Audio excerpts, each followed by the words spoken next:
1 2. لا كده خلص. يلا بص بحق ايدك كده. 1 2 3.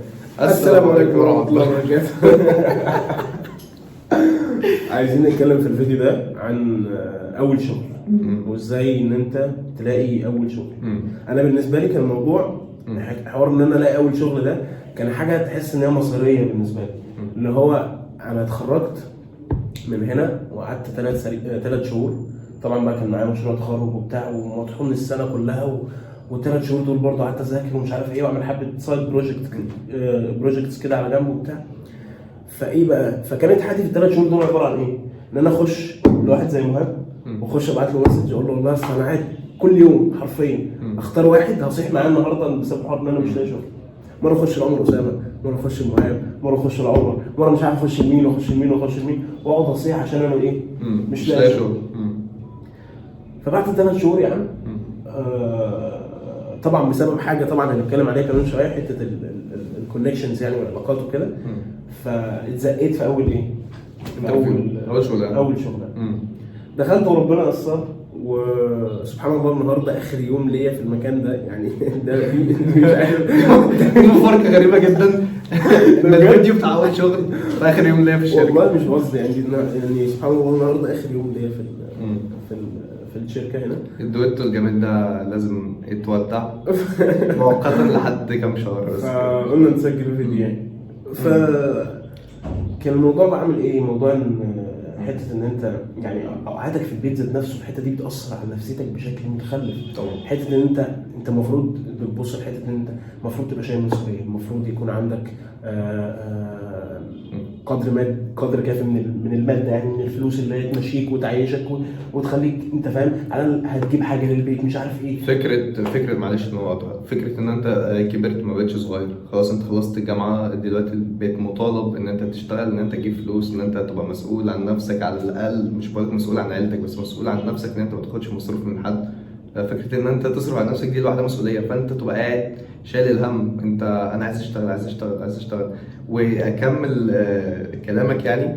انا في بدايه انا اتعلمت فلاتر في سنه ثالثه جامعه تقريبا. بعد بالظبط نفس تقريبا انا وصبري نفس السيناريو. بس اوت اوف نو وير انا خلصت الكورس بتاعي قعدت ما ريحتش وما بداتش ادور على شغل من بعد ما خلصت الكورس. وده اللي شباب كتير بتعمله ان هو يخلص الكورس يخش يا باشا يكتب لك على لينكد ان فلاتر ديفلوبر واوبن فور فاكنسي وبيدور على شغل وهتلاقي زحمه كتير جدا. ودي الفكره يعني ما حدش يجي يقول لي السوق زحمه او السوق ما فيش فيه مكان. لا هو السوق مش متشبع. السوق ما فيش كواليتيز تأهلك ان انت تمسك اول شغلانه. انت بتخلص كورس 3-4 شهور بسم الله الرحمن الرحيم انا عايز اشتغل. مفيش طبعا الكلام ده. انت مش هتلحق زي كتير. انت عارف انت الميم بتاع المشاوي في كتير. عارف الميم بتاع سبايدر مان اللي هو كله بيخلص كورس 3-4 شهور وعايز يشتغل. فطبعا مفيش الكلام ده. فدي النقطه المهمه. هكمل كلامي. بعد سنه ثالثه خلاص كملت قعدت اعمل مشاريع لنفسي وبتاع. طب انا عايز اشتغل ادور هنا اكلم ده. دخلت على لينكد ان بدات اقوي نفسي شويه على لينكد ان. بعد كده بدات اوت اوف نو وير بدات حوار اليوتيوب. جه في دماغي. وطبعا اخويا احمد سيد حمودي قعد يقول لي لازم تعمل يوتيوب يا اسطى انت جامد ومش عارف ايه وانت مستواك كويس. فبصراحه ايه ما حضرتش كتير. فدخلت اول فيديو طق من غير مونتاج من غير اي حاجه. عملت صمنيل رحت رامي على اليوتيوب وبدات اشير لنفسي. مره الناس بدات تعرفني سبسكرايبرز بيزيدوا. بدات اتشاف لحد ما في يوم معين لقيت حد بعت لي على الفيسبوك حد من بره مصر مهاب ازيك كذا في شغلانه عايزين نشتغل ايه رايك. دخلنا ميتنج اتفقنا عملنا عقد. فقفشت اول شغلانه وجات لي ريموتلي وبصراحه لسه مكمل فيها لحد دلوقتي. طبعا ما اعرفوش جوه في الشغل ونوصل الحته دي في المونتاج عشان ما اتفضحش. بس عايزين نكمل بقى. انا عايز ارجع لحته الضغط النفسي وحته الايه. انت عارف انت المجتمع لما يسمعك في حته ان انت خلاص انت المفروض كبرت والمفروض تشيل مسؤوليه والمفروض تعمل قدر كافي من الماده يأهلك ان انت تعيش حياه ادميه ان انت تتجوز وتخلف وتودي لاولادك المدارس وهكذا. فحته الضغط النفسي اللي بيبقى عليك في الفتره دي بيكون كبير قوي. انا عشت 3 شهور قاعد ما بعملش حاجه غير ان انا قاعد بصيح بقعد اتكلم مع مهاب. بصيح لعمر اسامه بصيح لناس كتير قوي معايا في المجال وصحابي ذات نفسهم يعني. فحته ان بيبقى عليك ضغط نفسي، انا الحمد لله ما كانش عليا ضغط من الناس اللي حواليا. يعني فكره ان انا لازم اشتغل واعمل فلوس دي ما كانتش موجوده، بس ده كان حاجه انا كان عندي قدر كافي من المعلومات ومن الحاجات اللي انا ذاكرتها ومن الحاجات دي كلها انا عايز اوظفها، عايز اخد الحاجات دي كلها، مش اللي انا عرفتها وخلاص وارميها في الزباله، لا انا عايز اشتغل، عايز اوري الناس ان انا بعرف اعمل واعمل واعمل واعمل واعمل. فكان ما عنديش نوع الضغط اللي هو برضه فاهم، يعني هو ضغط من عندنا.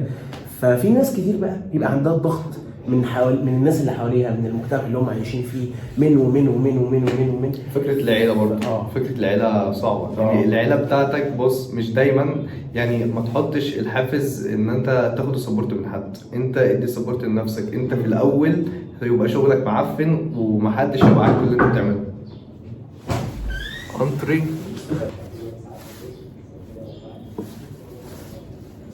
صبر راح ابشي الفلوس وجه. سبحان الله، اخر اوت اوف نوير كده وانا قاعد في اخر سنه رياضه رحت استلمت وجينا. ماشي نكمل. كنا بنقول ايه بقى؟ على حته الضغط النفسي من الناس اللي حواليك طبعا والاهل. فانا بقول لك انت ما تخليش دايما الحافز بتاعك انت. بص انت اقعد احط في دماغك، خلي عندك شخصيه وخلي عندك عقليه ان انت ما تاخدش الحافز بتاعك من حد على الاقل الفتره الاولانيه، لان انت دايما مش هتلاقي السبورت في الاول. بعد كده لما تبدا تتشاف وتبدا تعمل حاجه حلوه هتلاقي الناس الله ده انت جامد مش عارف ايه، عايش فاهم. ف طيب سين سؤال، انت شايف ايه اكتر حاجه الشباب الجديده، بما اننا لسه شباب لسه شباب بس انت شايف ايه اكتر حاجه غلط الناس بتعملها او الناس معطلاها ان هي تلاقي شغل؟ اكتر حاجه غلط الناس بتعملها، والله اكتر حاجه غلط الناس بتعملها وانا بعملها ان هم بيتكلموا اكتر ما بيسمعوا. فحته ان انت بيبقى عندك نوعا ما ان انت ايه، بتكون متقيد لرايك وعايز تثبته وعايز توري وجهه نظرك وعايز تقول وتعيد وتزيد وهكذا، وما عندكش المرونه الكافيه او القدر الكافي من المرونه ان انت تقعد وتسمع. فده في حد ذاته هيؤدي بيك للهلاك. دي نصيحه لنفسي قبل ما انصح باي حد. طبعا دي حاجه مع الوقت برضو بدات ان انا القطها من مهاب، يعني حته المرونه دي، فدي حاجه ما تستهونش بيها. يعني دايما اتعلم ان انت تسمع اكتر ما تتكلم. يعني طول ما انت قاعد في مكان لسه جديد في مكان، اقعد شوف الناس شغاله ازاي، شوف الناس اللي اقدم منك شغاله ازاي، عشان تعرف بعد كده ان انت تتعايش وسط، يعني كانك داخل غابه بالظبط. انت لازم تتاقلم بالظبط. بالنسبه لي انا شايف اكتر حاجه الشباب ما بتغلط فيها حوار ان انت مش بتعرف تشو. مش بتعرف تشو دي اقسم بالله مش عارف ولا انت مش عارف تشو اب بمعنى ايه؟ انت دلوقتي تأقلم، انت محدش يعرفك بجد، انت محدش يعرفك. فانت دلوقتي لسه مخلص كورس، لسه مظبط حالك، بدات تعمل مشاريع بس انت مكسوف. اللي كسب من بنت خالته ما بيجيبش منها عيال، واللي كسب في الشغل ما بيجيبش شغل.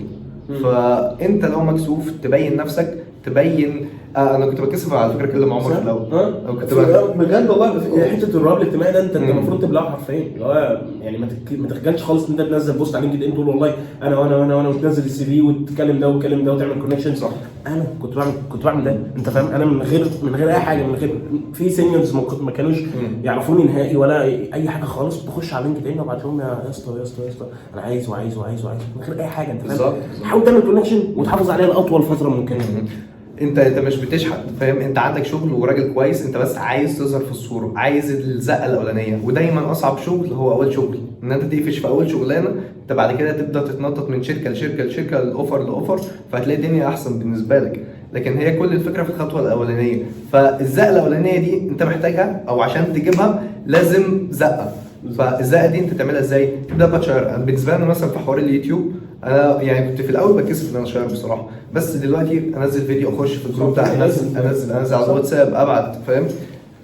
ففكره الكونكشن هنا هي مش شرط تكون اول زق ليك. يعني انت ممكن عادي ربنا يكرمك ويوفقك ان انت مثلا تقدم في شركه على لينكد ان او اي حاجه، او وظف او ايا كان يعني، وتتقبل وتخش بروسيس وهكذا وتعدي وتشتغل، انت فاهم. بس حته الكونكشن هنا فكره ان انت تعمل علاقه، مش اللي هو ده انا بقيت اعرفه وخلاص، انت فاهم؟ لا، الراجل اللي انا عامل معاه الكونكشن دي هو عارفني ولا مش عارفني، فاهم؟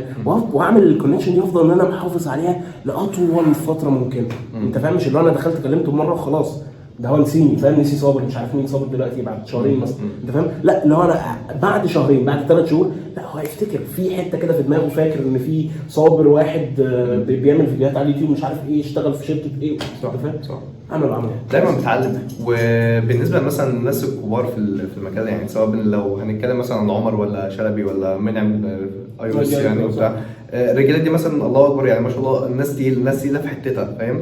فانت ممكن تتكسف في الاول ان انت تخش تتكلم، بس الفكره ان انت لو دخلت اتكلمت، اخش بكلم عمر يقول لي ايه يا اخويا عامل ايه وبتاع، فاهم؟ الناس فريندلي بطريقه بشعه، فاهم؟ انت مش شرط ان انت تعمل، مش كل الناس سويه نفسيا، يعني احنا خلينا نتكلم مش كل الناس كويسه زي ما احنا بنقول برضو، ولكن انت هتخبط في ده وهتخبط في ده، وهتتعرف على ده وهتتعرف على ده، وهتنزل الشغل هتلاقي كويس وهتنزل الشغل هتلاقي وحش، فانت لازم تعيش، فاهم؟ يعني لازم تتاقلم مع ده وتتاقلم مع ده وهكذا، فاهم؟ فاعمل اللي عليك، والله اعمل اللي عليك، وادعي ربنا ان انت ربنا يكرمك ويوفقك في ان انت تلاقي اول شغلانه. وصدقني اول شغلانه كونها ان هي بعيدا عن الماده، بعيدا عن الجزء المادي والحاجات دي كلها، نفسيا انت فاهم هتديك نوع ما من الثقه ان انت قادر ان انت تعيش وسط المجتمع، قادر ان انت تنتج، قادر ان انت مش انسان مستهلك بس، انت فاهم؟ لا، بقى عندك انتاج، بقى عندك بس. طبعا. واكبر مثال على الموقف ده انا واخويا صابر، انا اعرف السوشيال ميديا وعارف السوشيال ميديا، اتقابلنا في اول انترفيو لينا هنا، سلمنا على سلام عادي جدا ولا كنا نعرف بعض. روح بالليل بعت لي لينكد ان بيقول لي يا اسطى انا عارفك مش عارف ايه وانا شفتك مش عارف ايه، ودخلنا واتسلمنا وفي الاخر نزلنا نفس الشغل مع بعض. فهي دي الفكره، فانت الكونكشنز برضه مهمه. بعد كده صبر الله يعني مش عايز كمان الله يروح قال لي مش عارف ايه فنختم فيديو 11 دقيقه بصراحه، ندي اوترو، ادي واحد. السلام عليكم. كان معكم صابر ومؤمن، كان معكم صابر ومؤمن.